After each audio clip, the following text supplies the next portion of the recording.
चलिए हो गया। क्या पढ़ना हम लोग जी? केमिस्ट्री पढ़ना है हम लोग। पहला चैप्टर पढ़ लिए, दूसरा पढ़ लिए, तीसरा पढ़ लिए और चौथा पढ़ना है। नहीं, नाम क्या है जी? कार्बन और उनकी यौगिक। हाँ जी, हमें पढ़ना है कार्बन और उनकी यौगिक। चलिए, इसके पहले हम लोग दूसरा चैप्टर पढ़े थे, धातु और अधातु पढ़े थे। उसमें हम लोग जो है तत्वों के नाम से इंट्रोड्यूस हुए। नहीं, तत्वों के हम लोग कितना नाम याद किए जी? 1 से 40 तो याद किए होंगे। और आपको 10th क्लास के लिए कम से कम 1 से 30 तक याद होना चाहिए। आप केमिस्ट्री को बेहतर तरीके से समझना चाहते हैं, इसके अलावा और भी बहुत सारी चीज़ हैं जो समझ में आनी चाहिए। जैसे हमने आपको संयुक्ता पढ़ाया, क्या जी? नहीं, ये संयुक्ता अगर आपको याद होगा तो आप सूत्र बनाना सीख जाओगे। जैसे मान लीजिए कि यहाँ पे H2SO4 है, तो क्या लिखा गया है आप बोल पाएंगे। आप यहाँ पे NaCl है, आपको रट्टा नहीं मारना पड़ा, बोल लेंगे सोडियम क्लोराइड है। नहीं जी, अगर मान लीजिए याद नहीं है ये संयुक्ता तो फिर से ये रट्टा मारना पड़ेगा, सोडियम क्लोराइड। मिस्टेक भी होगी, ठीक है जी। तो कुछ लोग को जो है इसलिए केमिस्ट्री समझ में नहीं आता है क्योंकि उसका बेसिक आपको क्लियर नहीं है। तो बेसिक स्ट्रक्चर जो है वो क्लियर पहले करना होता है। अगर मान लीजिए बेसिक स्ट्रक्चर क्लियर नहीं है तो केमिस्ट्री आप ठीक से समझ नहीं पाएंगे, ठीक है जी।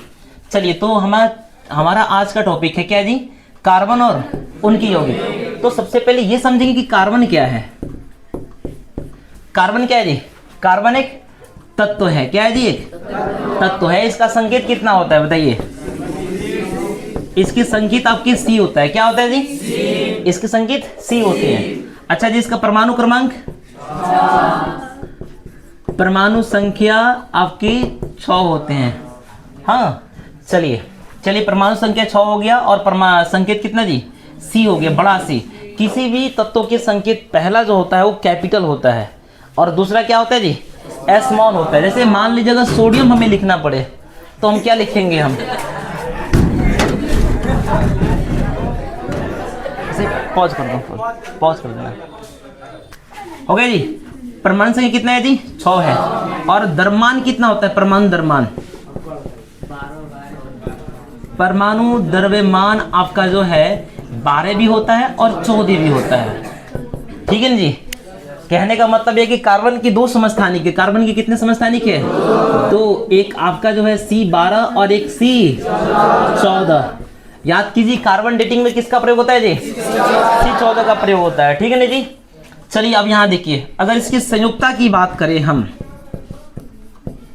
कितना होगा जी? 4 क्यों होगा? आप इलेक्ट्रॉनिक विन्यास पढ़े होंगे, इलेक्ट्रॉनिक कॉन्फ़िगरेशन 3 चैप्टर में पढ़ाए ना जी? अरे पढ़ाएंगे नहीं हम? अब यहाँ पे देखिए, कार्बन का अगर हम इलेक्ट्रॉनिक विन्यास निकाले तो कुछ ऐसा होगा 1s2 2s2 2 अच्छा, इलेक्ट्रॉनिक विन्यास में होता क्या है? इलेक्ट्रॉन को हम अरेंज करते हैं ना जी, कक्षा और उपकक्षा के ऊर्जा स्तर के आधार पे, ठीक है ना जी। तो इसमें आपके 1s2 2s2 2p, इसमें 6 रह सकता है, लेकिन मेरे पास कितना है? 6 इलेक्ट्रॉन है, जिसमें 2 और 2 4 तो हो गया। कितना? 2 आपके रह गया, तो इसमें 2 आ जाएगा, ठीक है जी। ये आपकी जो है कार्बन का इलेक्ट्रॉनिक विन्यास है। तो ये पहला कक्षा है और ये क्या है जी? दूसरा कक्षा है। तो बताओ, पहला कक्षा में कितना इलेक्ट्रॉन? 2 और दूसरा कक्षा में 4। पहला कक्षा में 2 और दूसरा कक्षा में 4। अच्छा, अब देखो यहाँ पे दूसरा कक्षा ही अंतिम कक्षा है। आप पढ़े होंगे संयोजकता की परिभाषा पढ़े होंगे कि किसी भी परमाणु की 12वीं कक्षा में जो इलेक्ट्रॉन की संख्या होती है उसे संयोजी इलेक्ट्रॉन कहते हैं। और जितनी संख्या में लेता है या देता है, ग्रहण करता है या त्याग करता है अपना अष्टक पूरा करने के लिए, उसे संयुक्ता कहते हैं। तो इसकी 12वीं कक्षा में कितने हैं? 4। तो इसकी संयोजी इलेक्ट्रॉन कितना हो जाएगा? 4 हो जाएगा। और ये अगर लेने देने की बात की जाए तो 4 लेगा या 4 देगा, तो इसका संयुक्ता कितना होगा जी? 4। लेकिन यहाँ पे देखिए, ये आपका जो है कौन सा बंधन बनाता है? पिछले चैप्टर में हम लोग पढ़े कि रासायनिक बंधन 2 प्रकार के होते हैं। रासायनिक बंधन 2 प्रकार के होते हैं। केमिकल बॉन्डिंग कौन कौन जी बताओ? एक सहसंयोजी बंधन, एक सहसंयोजी बंधन, और एक क्या हुआ जी? आयनिक बंधन। एक सहसंयोजी बंधन और एक आयनिक बंधन, ठीक है ना जी। तो सहसंयोजी बंधन जो है क्या है और आयनिक बंधन क्या है, पहले से आप इंट्रोड्यूस हैं। सहसंयोजी बंधन का मतलब होता है इसमें इलेक्ट्रॉन का क्या होता है जी, इलेक्ट्रॉन का साझा होता है। क्या होता है जी, इलेक्ट्रॉन का साझा। और इसमें इलेक्ट्रॉन का आपकी आदान प्रदान। हमने बताया कि आपको ये आपके बंधन जो है काफी मजबूत होता है, इसको हम वैद्युत बंधन भी कहते हैं। ये क्या होता है, मजबूत बंधन है। और ये क्या है जी, कमजोर बंधन है। इसमें इलेक्ट्रॉन का साझा होता है। जो आपके तत्व जो है इलेक्ट्रॉन का त्याग और ग्रहण नहीं कर सकता है, करने में सक्षम नहीं है, वो क्या करते हैं जी, इलेक्ट्रॉन का साझा करते हैं। उसमें कौन आता है जी, कार्बन आता है। कार्बन इलेक्ट्रॉन का साझा करता है। क्यों साझा करता है, आइए समझते हैं। यहाँ पे आपकी एक प्रश्न भी आपका आएगा, यहाँ देखिए प्रश्न आएगा आपके, कार्बन सहसंयोजी बंधन क्यों बनाता है। दिखाई नहीं दे रहा वो, नहीं, कार्बन सहसंयोजी बंधन क्यों बनाता है, क्यों बनाता है जी, बताओ, कोई बताएगा क्या। कोई बात नहीं, यहाँ देखिए कार्बन सहसंयोजी बंधन क्यों बनाता है। अब देखिए कार्बन जो है, अगर मान लीजिए ये 12वीं कक्षा का इलेक्ट्रॉन क्या करेगा, त्याग करेगा, तो भी इसका अष्टक पूरा हो जाएगा। या आपकी जो है कितना 2 2 4 12वीं कक्षा में 4 ग्रहण करेगा, तो भी इसका अष्टक पूरा हो जाएगा। अब यहाँ पे समस्या है कि 4 को जब ये त्याग करेगा तो ये C4+ बना लेगा, ठीक है जी। लेकिन C4+ आपकी संभव नहीं है। क्यों संभव नहीं है, यहाँ देखिए, अगर मान लीजिए ये कार्बन का कुछ ऐसा बनाते हैं, देखिए ये आपके केंद्र सेंटर में इसके क्या होते हैं जी, 6 गो प्रोटॉन होंगे और प्लस न्यूट्रॉन होगा, प्रोटॉन होगा ना जी। और यहाँ पे पहले कक्षा में 2 गो इलेक्ट्रॉन, दूसरे में कितना है, 4 गो। जब ये 4 गो आपके गायब हो जाएगा तब तो ये साफ हो जाएगा, खत्म। अब ये अंदर कितने बच गए, 6 गो, और बाहर कितने, 2 गो। और इतना ज्यादा प्रबल आपके आकर्षण बल अंदर की ओर होगा तो ये क्या होंगे जी, ये घूमते घूमते कहाँ चले जाएंगे जी, ये आपके नाभिक में चले जाएंगे, अंदर चले जाएंगे। तो ये संभव है ही नहीं ऐसा, ठीक है जी। तो C4+ आपके संभव नहीं है। इसी प्रकार अगर ये 4 ग्रहण कर ले तो भी संभव है, लेकिन 4 ग्रहण नहीं कर पाएंगे, C4- आपके नहीं बनाएंगे। इसीलिए कार्बन क्या करता है, सहसंयोजी बंधन बनाता है, ठीक है जी।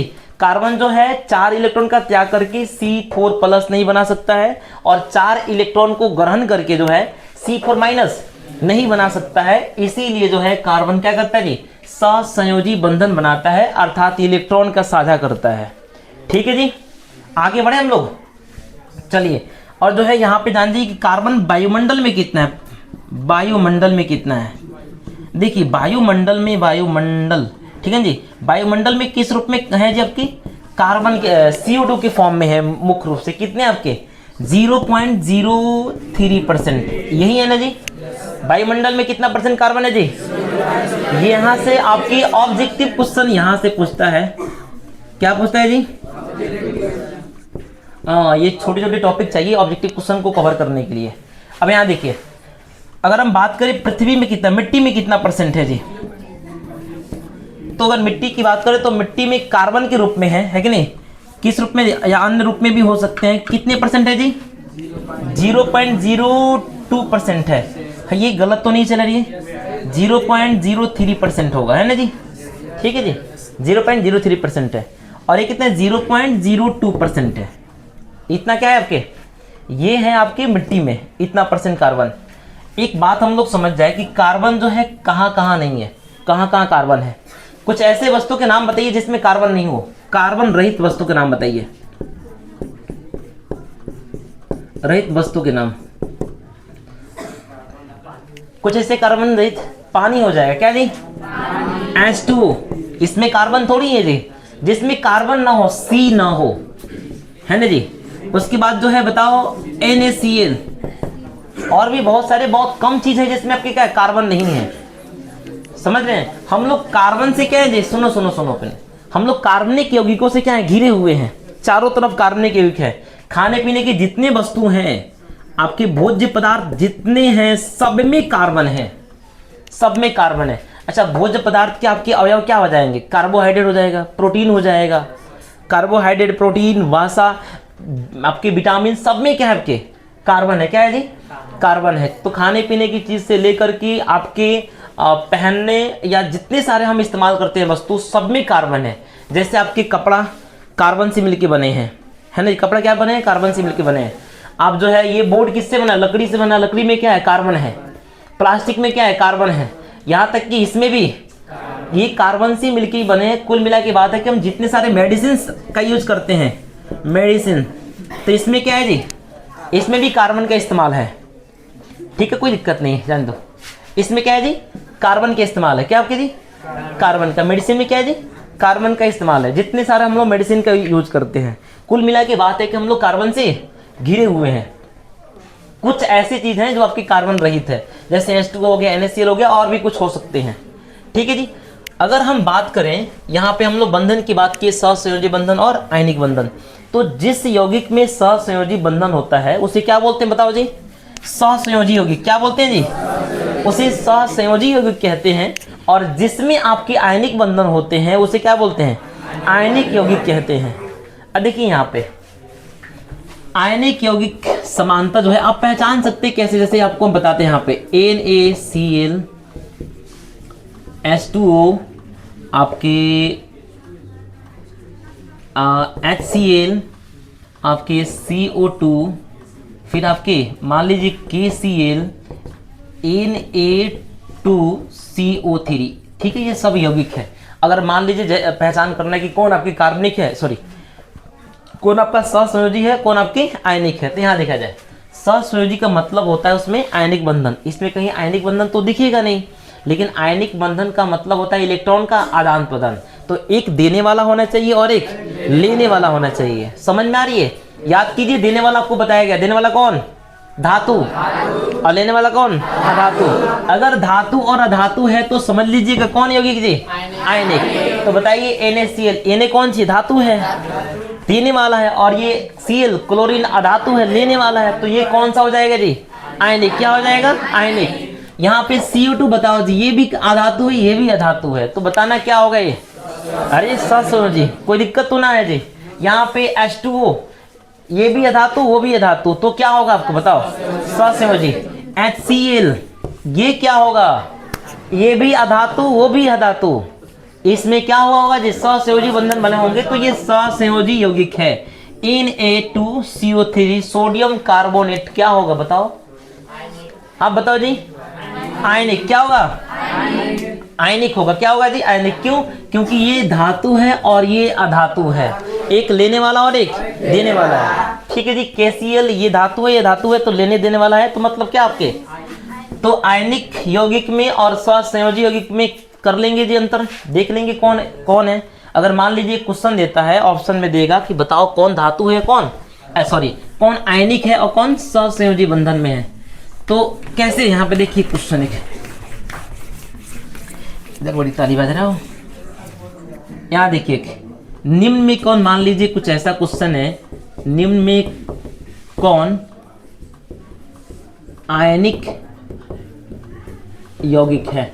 जरा देखिए यहाँ पे ऑप्शन ए में, मान लीजिए HCl हम यहाँ पे दिए, बी में दे देंगे आपको H, आपके NH2, NH3, और आपके सी में क्या हो जाएगा जी, मान लीजिए आपका, अगर हम देते Al आपका Cl3, और डी में आपका Nt, नॉन ऑफ दिस।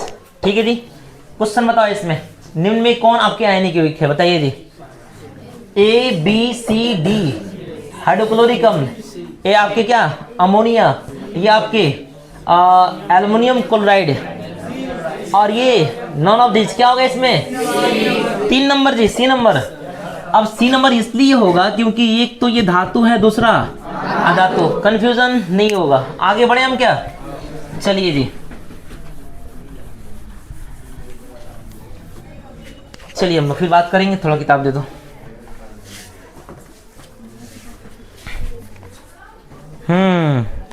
अब क्या करना है जी, आपकी एक वैज्ञानिक है जिनका नाम क्या है जी, क्या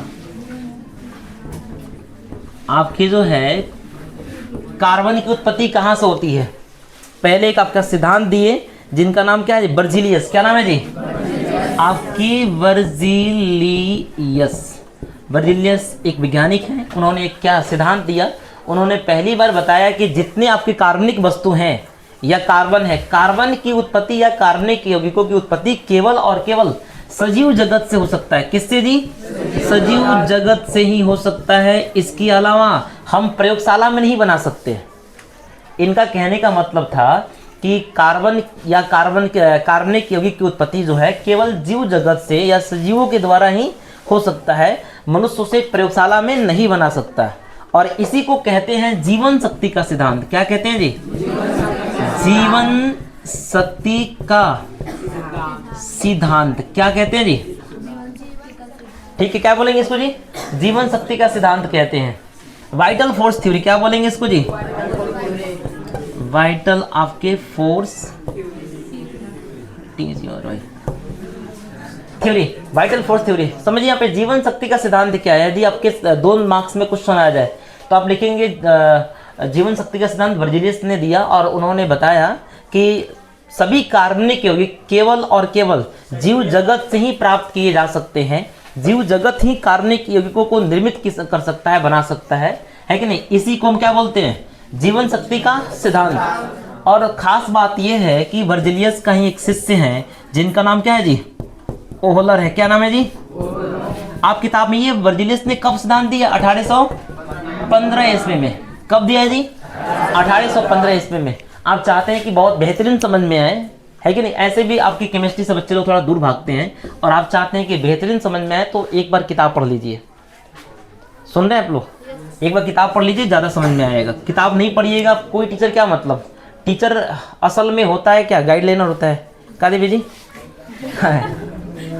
ना, अगर मान लीजिए कि आप किताब नहीं पढ़ेंगे, कुछ कंटेंट इसमें छूट जाए तो किताब से आप क्या कर सकते हैं? हो जाएगा, ठीक हो जाएगा। नहीं, जीवन शक्ति का स्नान किसने दिया जी? कब दिया? चलिए, और इनके एक शिष्य हैं जिनका नाम क्या है जी? ओहलर ने वर्जिलियस के सिद्धांत का क्या किया? खंडन किया। ठीक है जी, तोड़ दिया इस सिद्धांत को, है कि नहीं? इस मान्यता को, इस विचारधारा को ही खंडित कर दिया। नहीं कहते हैं वो, क्या बोलते हैं, कहावत है, गुरु गुरु तब तक चेला। हाँ, वही बात है। तो वर्जिलियस ने क्या किया जी? उन्होंने बताया प्रयोगशाला में सबसे पहले अमोनियम साइनाइड। क्या है जी?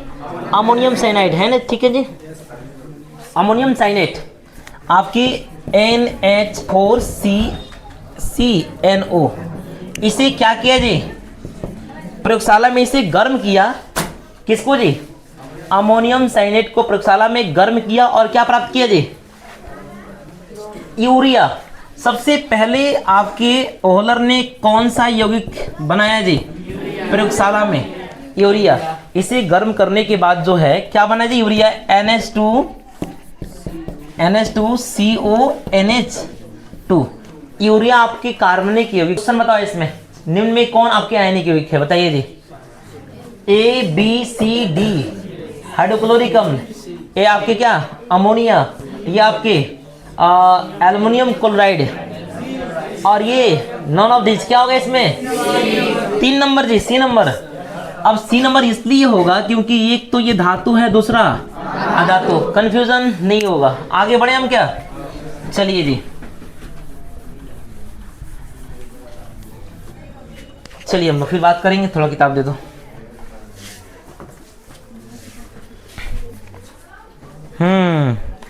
अब क्या कर रहे हैं जी? आपकी एक वैज्ञानिक है वर्जिलियस। क्या नाम है जी? आपकी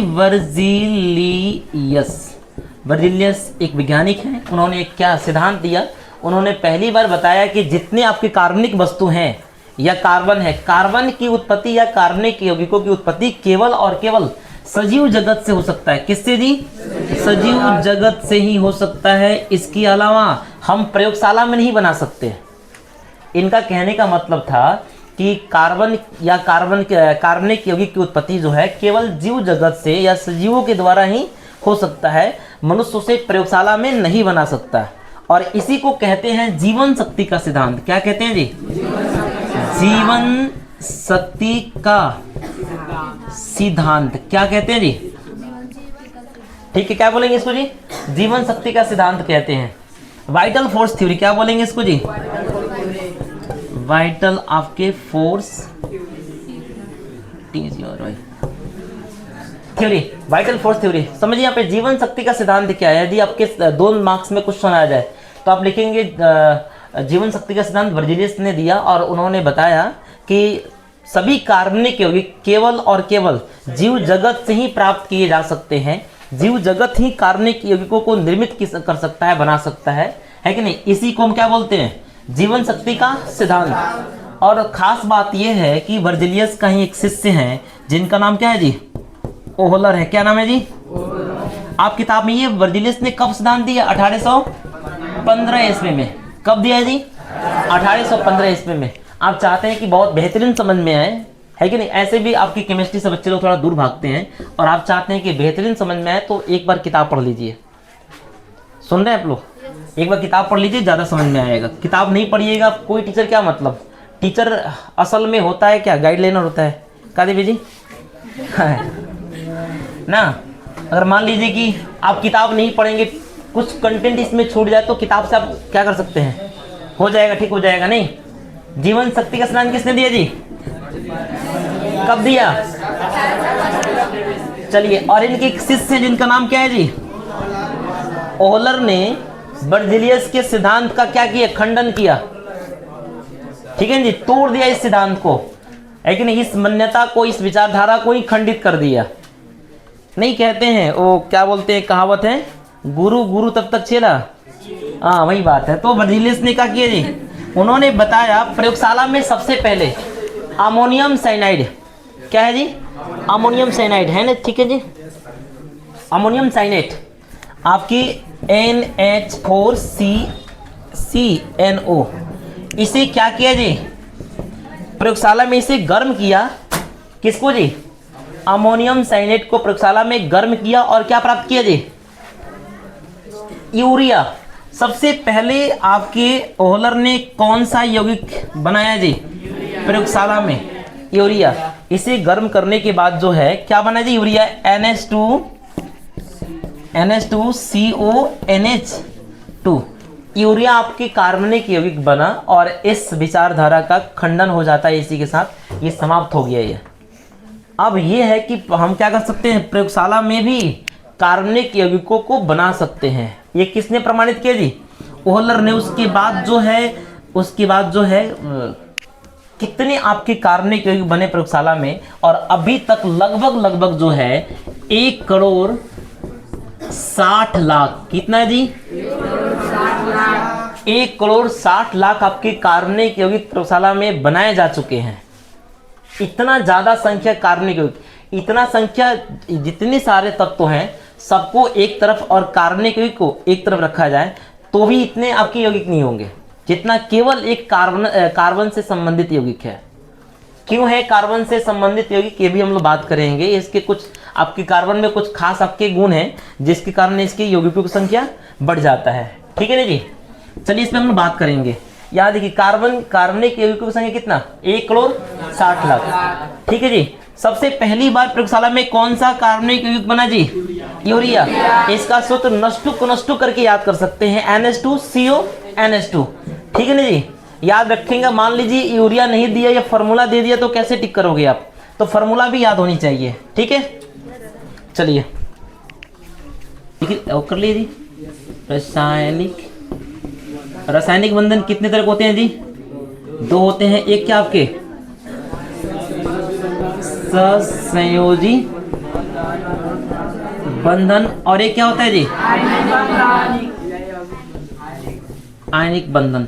देखिए, सहसंयोजी बंधन भी बहुत आपके प्रकार के होते हैं। एक इसी में है वांडर वाल आपके बंधन, उसमें होगा, उसमें लिखा होगा सबसे कमजोर बंधन है सहसंयोजी में। इसमें भी कई प्रकार हैं, आपके बाद में पढ़ेंगे, 11th या 12th में पढ़ेंगे। यहाँ देखिए, सहसंयोजी बंधन जो है कितने प्रकार से बनते हैं। एक बनता है क्या, एकल बंधन। क्या जी, एकल। एक क्या बनता है जी, द्विबंधन। अरे क्या जी, त्रिबंधन। इसको बोलते हैं सिंगल बॉन्ड। क्या बोलते हैं जी, सिंगल बॉन्ड। इसको क्या बोलेंगे जी, डबल बॉन्ड कहते हैं। और ये आपको ट्रिपल आपके बॉन्ड है। समझिए, यहाँ पे एकल बंधन क्या है, द्विबंधन क्या है और त्रिबंधन क्या है। इसमें क्या होता है जी, इतना समझ में आ रहा है कि इसमें इलेक्ट्रॉनों का क्या होता है, साझा होता है। क्या होता है, साझा होता है। नहीं, लेकिन अगर एक एक इलेक्ट्रॉन का साझा हो, एक एक इलेक्ट्रॉन के साझा होने से जो बंधन बनता है उसे क्या बोलते हैं, एक इलेक्ट्रॉन का साझा हो तो क्या हो जाएगा, एकल बंधन। नहीं, अगर दो दो इलेक्ट्रॉन का साझा हो तो, इलेक्ट्रॉन का साझा हो तो द्विबंधन हो जाएगा, और अगर तीन तीन इलेक्ट्रॉन का साझा हो तो, हाँ जी, त्रिबंधन या ट्रिपल बॉन्ड। तीन तीन आपका इलेक्ट्रॉन का साझा हो तो क्या हो जाएगा जी, ट्रिपल बॉन्ड। एक एक हम लोग उदाहरण देख लेंगे कि एकल बंधन। यहाँ पे देखिए, जैसे क्लोरीन आपका Cl2, ये क्लोरीन तो क्या है जी, अणु है। क्लोरीन हमेशा अणु के रूप में ही रहता है कि नहीं। हम लोग इसके बाद बात करेंगे संयुक्त रूप और मुक्त। जो भी आपके तत्व हैं प्रकृति में दो रूपों में पाए जाते हैं, एक मुक्त रूप में और एक संयुक्त रूप में, है ना जी। तो यहाँ पे हम समझे, यहाँ पे ये क्लोरीन हमेशा अणु के रूप में रहता है, हाइड्रोजन हमेशा अणु के रूप में। अगर ऐसे आप लिखते हैं तो ऐसे नहीं रहता प्रकृति में, एक सिर्फ में रहता है जी H2 के रूप में। हेलो अभी यहाँ देखिए ना, यहाँ देखिए, तो आपके इसमें कौन सा बंधन है, क्लोरीन के वाहकत्म कक्षा में कितने इलेक्ट्रॉन। तो फिर हम आएंगे यहाँ पे क्लोरीन के लिए हम बात करेंगे क्या जी, 1s2 2s2 2p6 3s2। देखिए क्लोरीन कितना होता है, 17, इसके परमाणु क्रमांक 17, मतलब इसमें इलेक्ट्रॉन कितना होंगे जी, 17 होंगे। नहीं तो ये 2 2 4 6 10 2 12, 1s2 2s2 2p6 3s2 3p, अरे कितना हुआ, 12 या 5। पी में जो है 6 इलेक्ट्रॉन रह सकता है, लेकिन मेरे पास कितना है, 5 है। अब देखो ये पहला कक्षा है, ये दूसरा है, और ये क्या है जी, तीसरा कक्षा ही इसका वाहकत्म कक्षा है। तो बताओ वाहकत्म कक्षा में कितने इलेक्ट्रॉन, कितना जी, 7। चलिए 7 5 2 7 है। अब जो है इसके पास कितने इलेक्ट्रॉन जी, 7 इलेक्ट्रॉन है। दो क्लोरीन है, दोनों के पास 7 इलेक्ट्रॉन है। कितना इलेक्ट्रॉन इसको मिल जाएगा तो अष्टक पूरा हो जाएगा, एक। तो कितना बंधन बनाएगा, एकल बंधन, मतलब एक एक इलेक्ट्रॉन का साझा करेगा। यहाँ पे देखिए 1 2 3 4 5 6 1 7। फिर यहाँ पे क्लोरीन 1 2 3 4 5 6 1 7, है ना जी। तो आपके क्या इसके इलेक्ट्रॉन को बिंदु से हम क्या करते हैं, इसकी चतुर्दिक दिशा में दिखाते हैं। इसी को बोलते हैं लुईस इलेक्ट्रॉन बिंदु संरचना, ठीक है ना जी। अब यहाँ पे आपको हम ये बता रहे हैं कि यहाँ पे एक एक इलेक्ट्रॉन का साझा करेगा तो इसका क्या हो जाएगा जी, ये अणु बना लेगा, इसका अष्टक पूरा हो जाएगा। इसे घेर लीजिए, देखो तो जो साझा कर रहे हैं ना, जो इलेक्ट्रॉन साझा हो रहा है उस पर दोनों का अधिकार होता है। मान लीजिए कोई दो व्यक्ति हैं और अगर साझा में कोई काम कर रहे हैं, मान लीजिए 500 रुपये मिला रहे हैं, तो 100 रुपये हो ना जी, 100 रुपये पे दोनों का अधिकार है। जितना अधिकार पहले वाले का है उतना अधिकार दूसरे वाले का भी है। उसी प्रकार ये दो इलेक्ट्रॉन पे जितना अधिकार इस क्लोरीन का है उतना ही अधिकार इस क्लोरीन का भी है। साझा क्या चीज बहुत दिन तक चलता नहीं है, टूट जाता है, इसीलिए कमजोर बंधन है ये क्या है जी, कमजोर बंधन है। अब यहाँ पे देखो दोनों का 2 2 4 2 6 2 8 हो गया, इसका भी 8 हो गया, ये बन गया। तो इसमें आपके क्लोरीन में बताओ एकल बंधन द्वि या त्रि। अगर क्वेश्चन में पूछ दिया कि बताओ कि निम्नलिखित में किसमें एकल बंधन है, एक ऑप्शन में क्लोरीन Cl2 रहे तो नहीं आप समझ जाओगे जी, है ना जी। यहाँ पे H2 की बात करते हैं। अब देखिए यहाँ पे समानता हम लोग पढ़ते हैं कि वाहकत्म कक्षा में 8 इलेक्ट्रॉन हो तो क्या होगा जी, उसका अष्टक पूरा हो जाएगा। लेकिन आपका हाइड्रोजन के लिए स्पेशल अलग है। बउआ कथी नाम, शशि भूषण, बहुत मुश्किल आता है देखो, हाँ शशि भूषण। देखिए यहाँ पे आपके हाइड्रोजन में कितना, उसका नाम क्या, शशि रंजन है, रवि रंजन, जाने दो कोई बात नहीं। यहाँ आप देखिए हाइड्रोजन के कितने परमाणु क्रमांक, 1 होता है। अभी 7 लेगा तब ना 8 होगा जी, लेकिन संयोग की बात है। यहाँ देखिए 1s1 होता है। यहाँ पे देखिए जैसे इसको 1 इलेक्ट्रॉन प्राप्त हो जाएगा तो 1s2 हो जाएगा। क्या हो जाएगा, 1s से, तो 1s2 पर ही ये अस्थायित्व को प्राप्त कर लेता है और ये अक्रिय गैस के जैसा बिहेव करता है। सॉरी अक्रिय बोल रहे हैं, ये अस्थायी प्राप्त होता है और ये इसके बाद किसी से अभिक्रिया नहीं करता है यहाँ आने के बाद जो है। इसीलिए इसका जो है यहीं पे क्या होता है, 1 इलेक्ट्रॉन ले लेता है तो इसका अष्टक क्या होता है जी, पूरा हो जाता है, ठीक है ना जी। तो इसके वाहकत्म कक्षा में 8 इलेक्ट्रॉन नहीं, इसके वाहकत्म कक्षा में यदि 2 इलेक्ट्रॉन हो जाता है तो इसका अष्टक पूरा हो जाता है, ठीक है ना जी। अब बताइए ये कितनी इलेक्ट्रॉन का साझा करेगा, ये इसको इसकी वाहतम कक्षा में एक है, तो अब एक और चाहिए, तो क्या कर लेगा जी, एक एक इलेक्ट्रॉन के क्या कर लेगा, ये साझा कर लेगा। इस इलेक्ट्रॉन पे इसका भी हक है, इस इलेक्ट्रॉन पे इसका भी हक है, और इस प्रकार से क्या हो गया जी, इसका आपका ये आपका बंधन बन चुका। तो इसमें कौन सा बंधन है जी, एकल बंधन। इसमें क्या है, एकल बंधन। ठीक है, अब द्विबंधन की हम आपको बताते हैं। हमेशा प्रकृति में जो है ऑक्सीजन अणु के रूप में रहता है, O2 के फॉर्म में रहता है। अब यहाँ देखिए, इसकी वाहतम में कितने इलेक्ट्रॉन है, कितने हैं जी, ऑक्सीजन के वाहतम में ऑक्सीजन की परमाणु संख्या कितना, 8 होता है। तो 1s2 पहले में कितना हो गया आपके, 2 हो गया, दूसरे में कितना जाएगा जी, 6 जाएगा। दूसरे कक्षा में कितना, 6 इलेक्ट्रॉन। तो 8 होगा तब ना इसका अष्टक पूरा होगा। तो कितना कम है 8 में जी, 2 कम है, तो 2 का क्या करेगा, ये साझा करेगा। चलिए यहाँ पे ये 2 का क्या कर लेगा जी, साझा कर लेगा यहाँ पे। तो ये इसका कितना, 2 और 2 4 है, 2 6, 2 और 2 4 और 2 6, ये 2 को साझा कर लेगा। तो देखिए इसका भी अष्टक पूरा हो जाएगा। 2 2 4 2 6 2 8 हो गया जी, अष्टक पूरा हो गया। इसमें कौन सा बंधन बना जी, द्विबंधन। क्या बना जी, द्वि एकल बंधन को देखिए यहाँ पे एक इलेक्ट्रॉन एकल बंधन को हम ऐसे दिखा देते हैं, एगो लाइन से।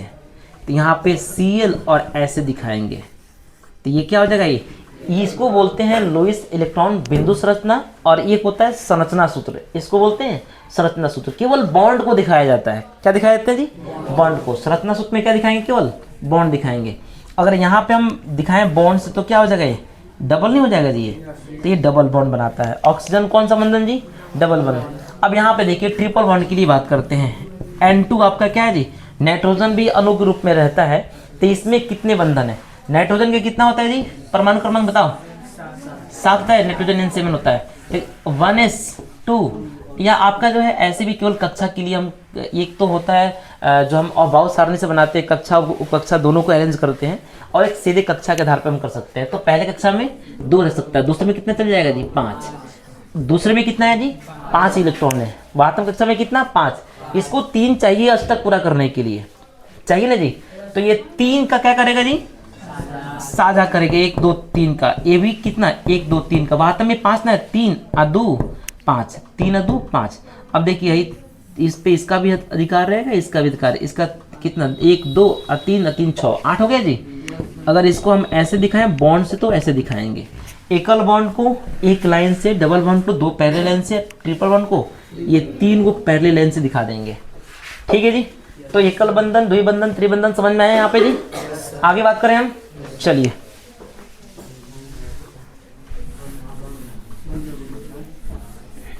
कार्बन के अपर रूप, एलोट्रोप्स ऑफ क्या, कार्बन।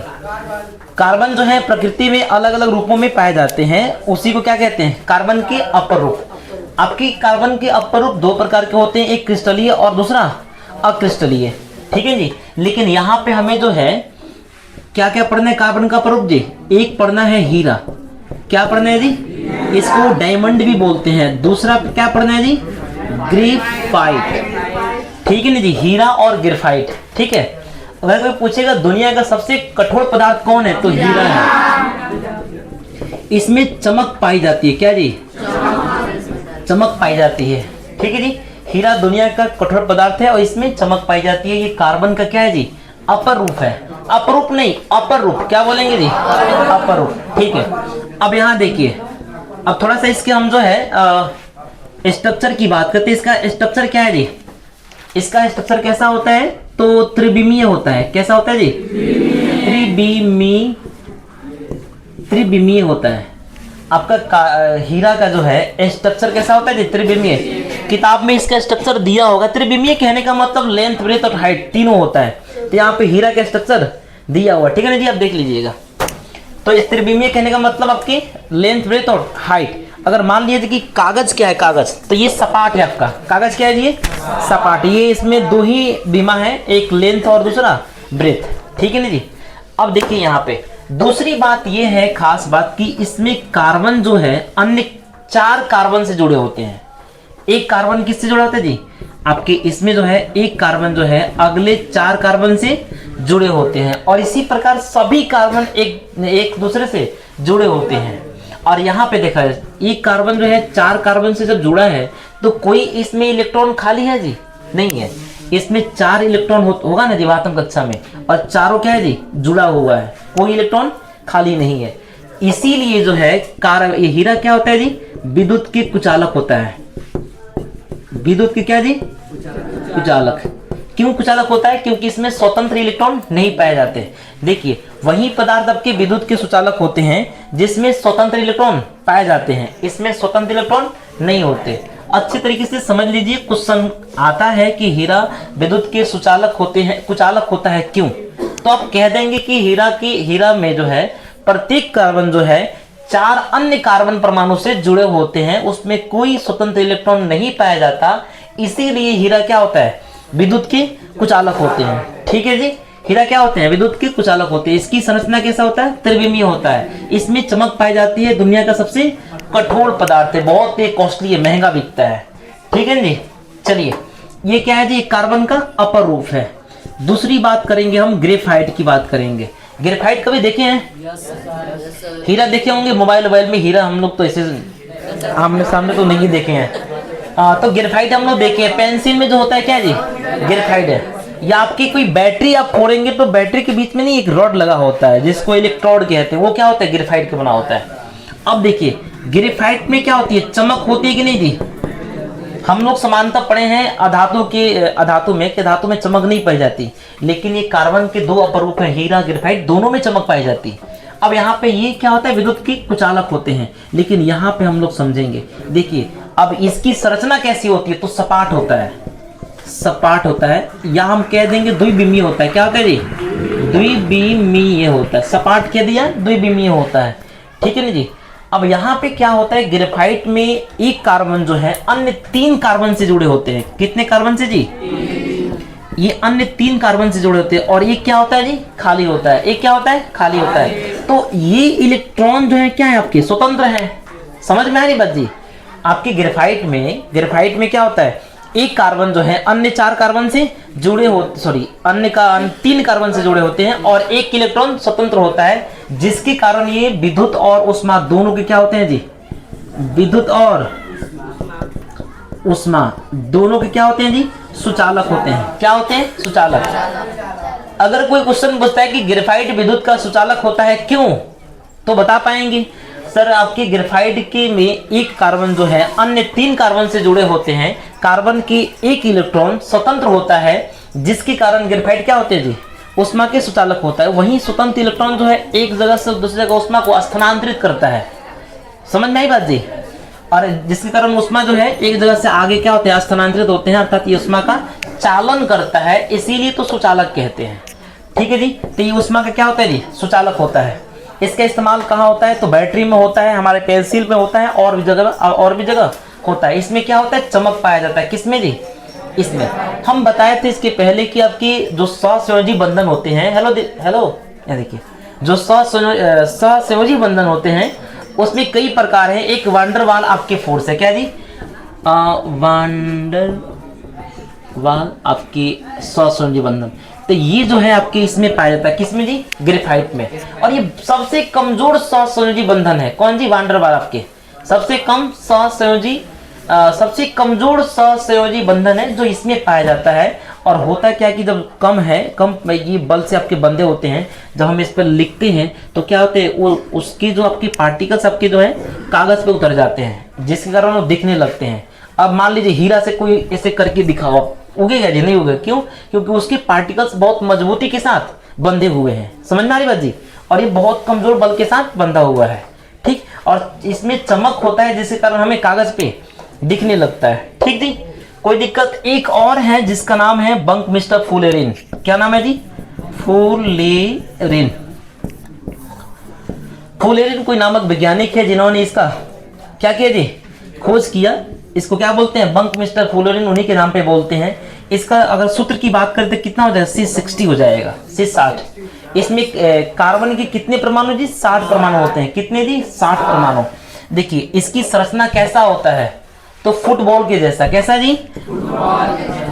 फुटबॉल के जैसा होता है। किसकी संरचना जी? फुलेरिन की संरचना। ये 3 आपके अपर रूप हैं। क्या है ये 3 आपके अपर रूप?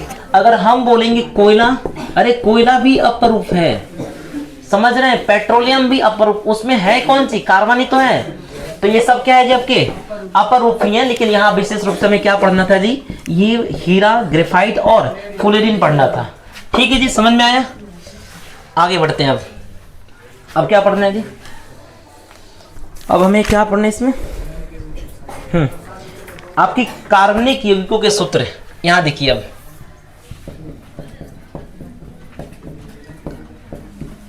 कार्बनिक यौगिकों के सूत्र, अब यहां देखिए, कार्बनिक यौगिकों के सूत्र दिखाने की अलग अलग तरीका है। जैसा कि आप थोड़ा बहुत इंट्रोड्यूस हो गए हैं, यहां पे हम बात किए लुईस इलेक्ट्रॉन बिंदु संरचना। तो पहला क्या है जी, लुईस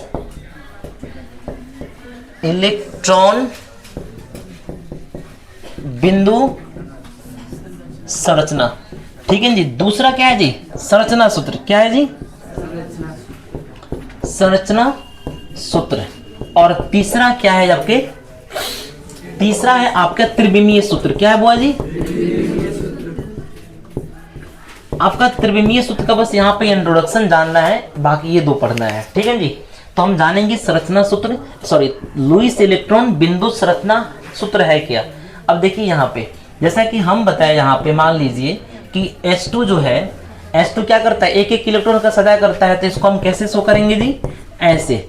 इसकी जो वाहतम कक्षा में इलेक्ट्रॉन है, कोई पूछेगा इलेक्ट्रॉन बिंदु संरचना क्या है, तो क्या बताएंगे, किसी भी तत्व या अणु की वाहतम कक्षा में जो वाहतम कक्षा में जो इलेक्ट्रॉन होते हैं, उसी इलेक्ट्रॉन को एक बिंदु के द्वारा उस परमाणु के संकेत के चारों तरफ क्या करते हैं जी, दिखाते हैं। उसी को क्या बोलते हैं, लुईस इलेक्ट्रॉन बिंदु संरचना।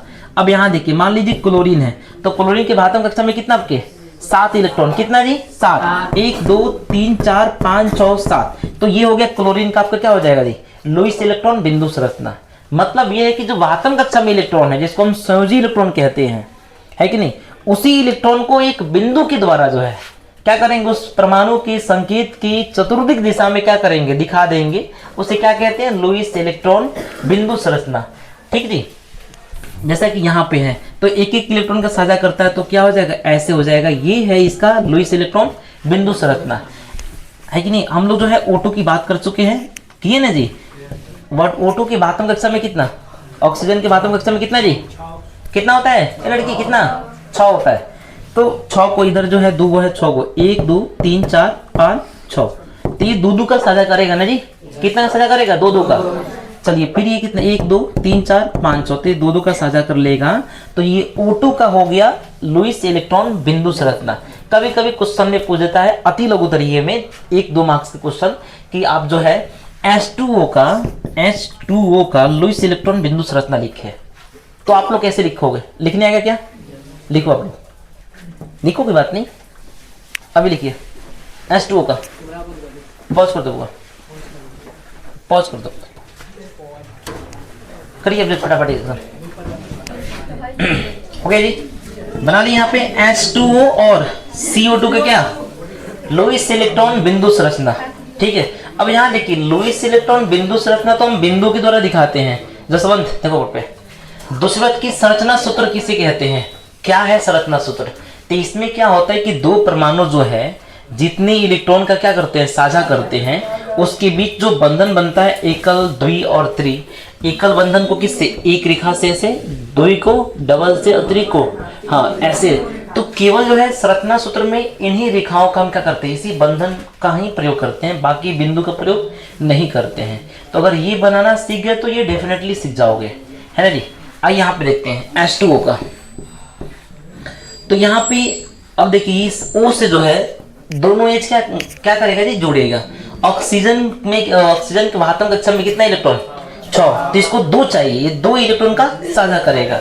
हाइड्रोजन की वाहतम कक्षा में कितने इलेक्ट्रॉन जी, 1, तो ये क्या करेगा, 1 इलेक्ट्रॉन का साझा करेगा। अब सोचो यहाँ पे ऑक्सीजन तो 2 का साझा करेगा और हाइड्रोजन 1 का करेगा, लेकिन 2 हाइड्रोजन है, तो दोनों हाइड्रोजन क्या करेगा, इससे कर लेगा ऑक्सीजन से, तो ना हो जाएगा जी। यहाँ देखिए आप, इसकी वाहतम कक्षा में कितना, 6, 1 2 3 4 5 6, तो ये 2 का करेगा तब ना इसका 8 हो जाएगा जी। और हाइड्रोजन की वाहतम कक्षा में 1 ही वो है, तो ये 1 का कर लेगा। कुछ ऐसा हो जाएगा आपका, और इस स्पेस इसका भी होगा। तब ऑक्सीजन का 2 2 4 2 6 2 8 हो जाएगा जी, और हाइड्रोजन का 2 हो गया, इसका भी 2 हो गया। तो ये लुईस इलेक्ट्रॉन बिंदु संरचना तो हो गया। अगर हम बात करें संरचना सूत्र का, क्या जी, इसका संरचना सूत्र क्या होगा, H2O का क्या संरचना सूत्र, तो क्या हो जाएगा जी।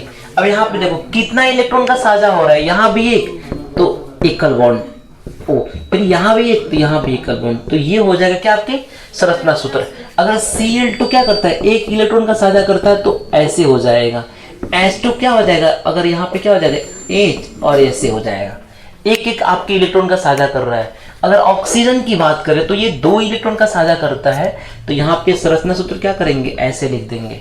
नाइट्रोजन हमने बताया कि 3 इलेक्ट्रॉन का साझा करता है ना जी, तो यहाँ पे क्या होगा, ए बाल में की अस्थिना ना बतो, तो क्या है यहाँ पे 3 इलेक्ट्रॉन का साझा आपका करेगा, ठीक है जी।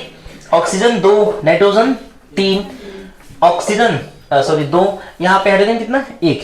अब ये समझ में आ गया। अब देखिए यहाँ पे क्या है आपकी जी, कार्बन डाइऑक्साइड CO2 का हमें लुईस इलेक्ट्रॉन बिंदु संरचना बनाना है। देखा जाए यहाँ पे तो क्या करेंगे, यहाँ पे ऑक्सीजन देखो यहाँ पे, अब कार्बन की 72 कक्षा में कितने बार बार आपको इलेक्ट्रॉनिक विन्यास थोड़ा निकालेंगे जी, कार्बन का 6 होता है तो 2 और 4, 72 में कितना 4 है, तो इसको 4 और चाहिए ना जी, तो 4 इलेक्ट्रॉन का साझा करेगा, लेकिन ऑक्सीजन 2 इलेक्ट्रॉन का साझा करेगा। नहीं, ऑक्सीजन कितना है 2, तो दोनों ऑक्सीजन 2 का साझा कर लेगा, तो कार्बन का तो काम चल जाएगा जी।